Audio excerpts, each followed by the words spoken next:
if you see someone you think is in need, call 911. Montgomery County 911, what's the address of the emergency? Welcome to this week's episode of Voices of Service. Today we have here with us Lori Reyes and Amy Stoughton of the Autism IDD Intellectual and Developmental Disabilities, Alzheimer's and Dementia Outreach Program. So, Lori, thank you. Amy, thank you for coming. First of all, what is this, like the fourth appearance for you now? Yeah. Fourth appearance. But that's because it's important stuff, and we are having a problem right now, and that's why we wanted to do this this particular episode, because we got a singular focus. Because now, back in the day when I was patrol, we just called them, and before your existence, and you brought this unit into reality, the autism unit. You know, we just called these missing persons, but they're actually elopements.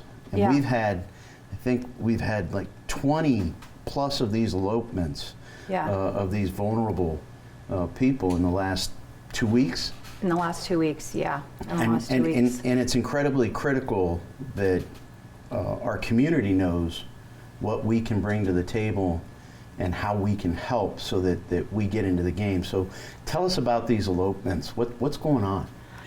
So it's important to know we're going to talk a lot about autism, right? But our program is the Autism IDD, Alzheimer's and Dementia. But today, a lot about autism. In the last 2 weeks, we've seen 20 incidents of elopements, wanderings, where we, Montgomery County or the community, has located the... Really quick, I'm sorry to just interrupt you, just for those who may not know. What does it mean to elope? Oh, so elopement, it kind of goes hand in hand. You can say elopement or wandering. It's when they leave or wander from any location. It can be a home, it can be a assisted living facility, but it's when someone who, in these cases, diagnosed with autism, wandered or eloped to, in most of these cases, very dangerous locations. And we've had 20 in the last 2 weeks. Wow. So that, for us, kind of brought us all together today to say, well, what can we do? So dangerous locations. Parking lots, into other people's homes. We've had a couple of our individuals wander into other people's homes in the very close to major intersections and other very, in some cases, yes. And just being, for many, these individuals don't have the opportunity to be out and about kind of alone. Right. So in these cases, them being out brought immediate danger to them, and obviously in those cases we needed to find them and get them back right away. Okay. Yeah. Now, do we see that they're often going to areas that are familiar to them? Or is it kind of... Yeah, in some cases. So in these 20 that we're mentioning, these individuals were located by either community members or officers before families had called 911 to report them missing. Wow. And in some cases they were in familiar areas, and in others they had traveled quite some distances. So that right there to me is a problem when you talk about police not getting called before these individuals are actually found. What's going on there? Why? So if I need to say this first and foremost, as we are talking about getting a message out to the community, Amy and I can share that they're not calling 911, the caregivers, but I think both of us can say collectively, these are, in most cases, are really good caregivers that are just trying to get by. Right. And the instance of wandering is so common in the autism community. So that's the message we, as a unit, want to convey, is this can happen to the best of caregivers. And Amy, why, why are they sometimes not calling 911? Like, what do you hear? A lot of times when I talk to caregivers, there are a vast number of reasons why they may not call the police. And part of my job in this unit is making sure that these families, caregivers, know that this is something that happens every week in our department. And I want to make them feel comfortable and know that, hey, the first thing I want you to do is call 911. It's okay to call 911. immediately call us so that we can get our Immediately. resources to Immediately. We you. want to get the resources out there as quickly as possible. And I tell people all the time, if you call 911 and you then find the child, maybe he was hiding under the bed, that's okay. Just call us back. It's okay. Yeah. I think it's important also people understand what we bring to the table, because we have highly specialized training Yeah. compared to just a caregiver, compared to a family member. So we got a guy named John Green. Oh my gosh, yeah. Who's- Don't we always say something about love John him. Green? Yeah. We love him. And, So- and Mike Polska. I mean, Yeah, we've got Mike great. too. Yeah, I mean, we have I'm great. still waiting for my drone. We're going to have Mike on. He owes Yeah. me some drone parts. Okay, and okay. We've got an idea for the future. That'll be another episode. But important you say that, because they bring that's our managed search operations team, Mm-hmm. and they bring so much to the table from a training perspective, but also they show such compassion. I really think it's important to say that they bring that compassion. Our officers bring experience and training, but like Amy can tell you, when we do these follow-ups with over 600 families, usually a year, they're saying, wow, your officers really went above and beyond. No one was mad at us. No one was upset. I Right. think that's a really important Yeah. part. I could see families being afraid to call because they think, oh, it's going to be time, it's timeliness that they don't have. They're going to be upset. But they need to realize that's our job. We want to be there. Right. We want to serve that family. We want to help them find their loved one just as much as they want to find them. Right. And Yeah. I'm proud of our department because Yeah, we are absolutely. very, very well trained. And so many times when I'm talking to these caregivers' families, they compliment and say how compassionate this department is and how well and obvious it is that our officers are trained.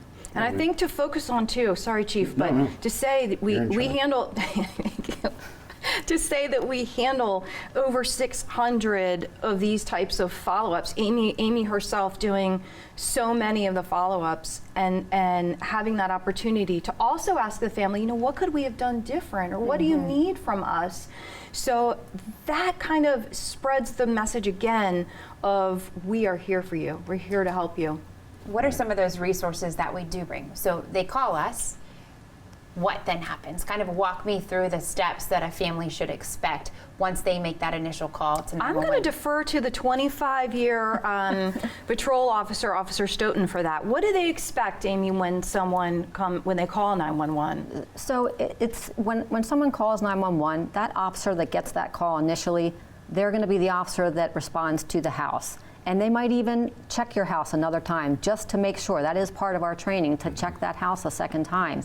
And at that time when that call goes out, there's going to be other officers that know right away and are trained to go to the surrounding areas, to set up a perimeter, go to some of those areas that might be dangerous areas and start right there. So It's a force multiplier, right? Yeah, They call yeah. and they immediately have all of us in that surrounding area doing what they're already doing, looking immediately. Yeah, good Yeah, point. And they collect information, right? The officer collects information. Where do they like to go?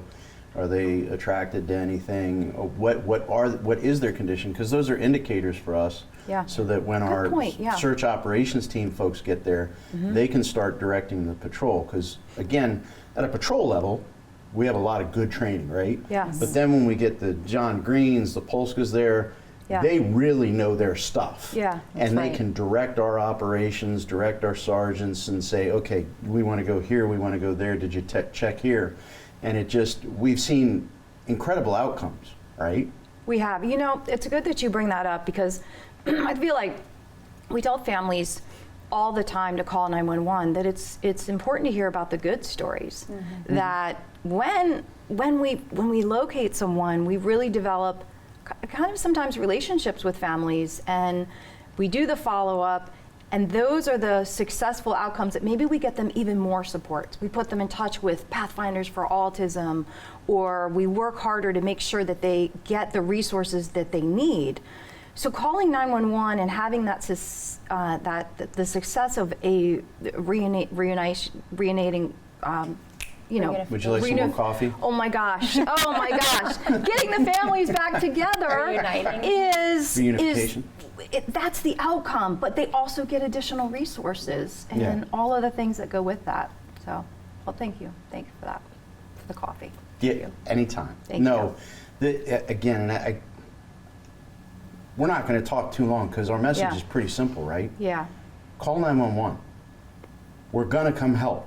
We're going to Yeah. come help, and it's without judgment. We're just trying to find these people, Yes. Yeah. just trying to find these kids, these young adults, whoever they may be.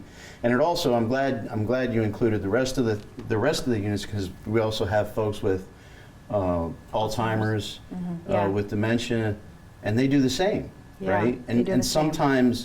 sometimes they're even more critical because they're already have medical conditions that have them compromised. Yeah, you're right. Good point. Right? And I know, from my training, they can do just things that are completely out of the ordinary, like go deep into the woods, something that makes no sense to us, Yeah. right? And that's why it's important that we get the call and our team can go to work. Right away. Yeah, right away. And I know I keep saying it, but Amy and I can tell you, we have so many great conversations with families, and you can sometimes think you're going to be judged by officers or by the community when you have this happen to you, but we always say, our caregivers, they need to sleep, they need to eat, they need to take care of other children.